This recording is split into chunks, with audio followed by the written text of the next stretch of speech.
বিড়ালের জ্বালায় দিনের বেলা একটা লিচেও রাখা যাচ্ছে না, আবার রাতের বেলা কলা বাদুড়ের জ্বালায় রাখা যাচ্ছে না।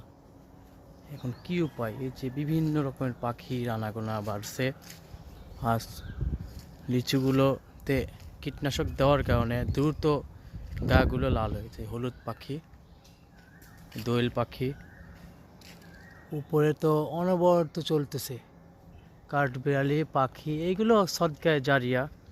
কিন্তু যে ব্যক্তি কিনে নিছে ওনার কী হবে আমি এটা চিন্তা করছি। ওনার তো কিছুই থাকবে না যা দেখা যাচ্ছে। এই অবস্থা এখনই, আরও তো দিন রয়েছেই। আর ওই বৃষ্টির মধ্যে গতকালকে অনেক পোলাপানা এসেছিলো, আমি বাসায় ছিলাম না। এসে বৃষ্টির সময় হাতে যে পর্যন্ত লাগাল পাইছে একেবারে সব পেরে নিয়ে গেছে। এই যে খালি, পুরাটা খালি করে ফেলছে। বাচ্চারা যে আসলে কেন এমন করে, হয়তো আমি বাচ্চা ছিলাম তখন বুঝি নাই, এখন আমি বড় হয়েছি এই কারণে বুঝতেই না। বাচ্চারা এমনই করবে। কিন্তু এগুলো প্রকৃতপক্ষে এই যে গার্জিয়ানরা শিক্ষা দেওয়ার মধ্যেই সব কিছু। এই যে হাতে লাগালে যতটুক পাইছে এদিক দিয়ে সব ছিঁড়ে নিয়ে গেছে, ডাল টেনে টেনে নিচে নামাইছে। এলো অবস্থা।